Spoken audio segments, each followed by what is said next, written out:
Hey, what's up everybody? Thanks for clicking on the video. We really appreciate it. Also, subscribe to the channel if you haven't already, so you never miss a new video. So, this is my review of The Mandalorian Season 2. And it ruins Star Wars. Alright, catch you guys on the next one. No, I'm just kidding. What I really have to say is, wow. It's just so good. And what a way to end 2020.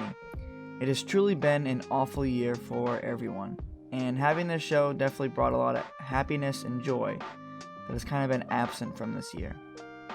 This show and the season has done so much.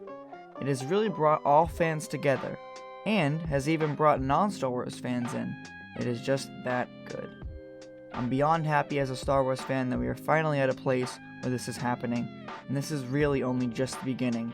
We have so many other series and movies to look forward to next year and beyond, a lot of which are spinning off from this season, like Ahsoka, Rangers of the New Republic, and the Book of Boba Fett, which are projects that are being helmed by the dynamic duo, of course being Jon Favreau and Dave Filoni.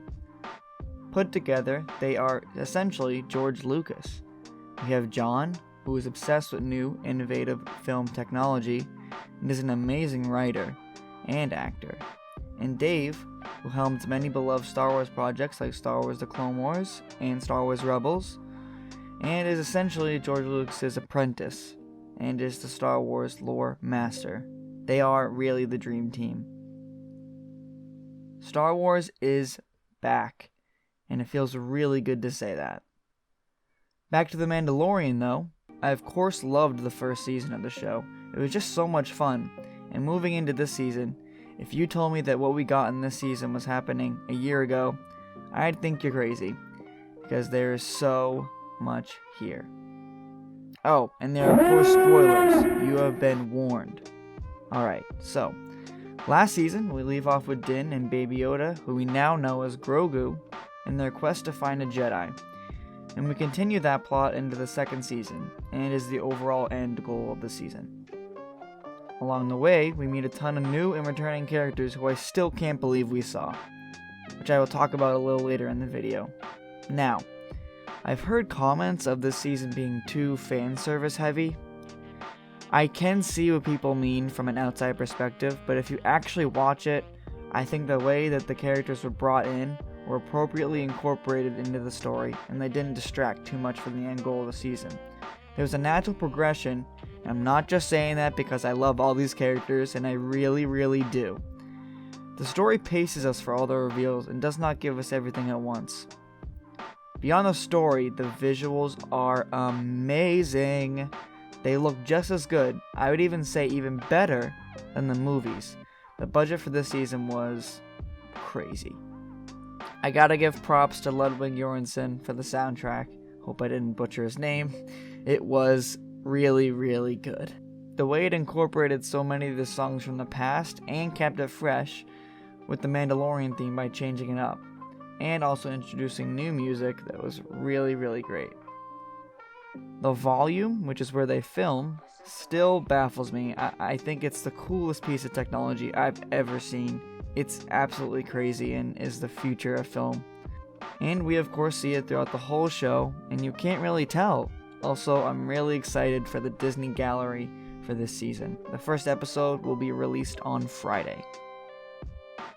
Alright, so I'm going to move into the actual spoilers here and touch on some crazy things.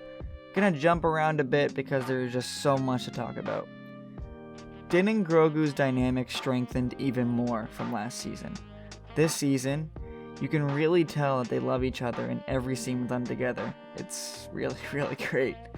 Din, a character who last season was this loner bounty hunter character who slowly fell in love with this little green guy. It's just a great character arc. At the end, it literally broke my heart, and I assume it broke yours, to see them lose each other, where we see Luke Skywalker. Let me say it again.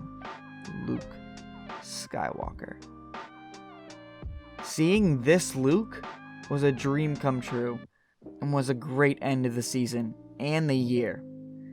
There were so many jaw-dropping moments like the Crate Dragon battle from episode 1 that was shot in IMAX, the infiltration on the Imperial Gozanti-class cruiser with Bo-Katan, the aerial combat with the Razor Crest in Episode 5.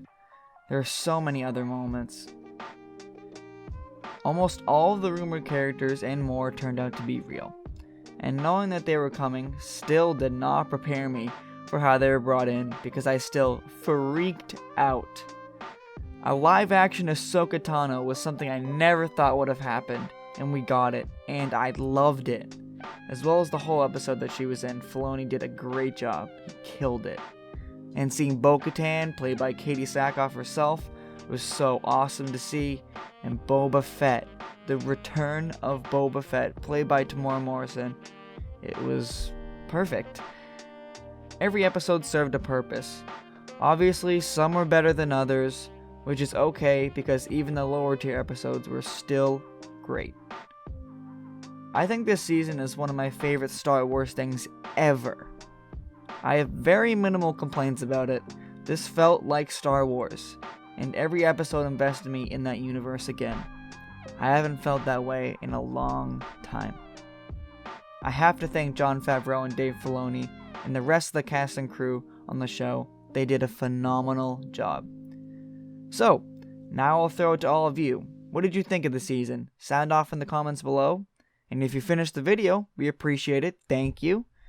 If you haven't subscribed already, be sure to subscribe and like the video to help us out. And this is All New Nerds. May the Force be with you.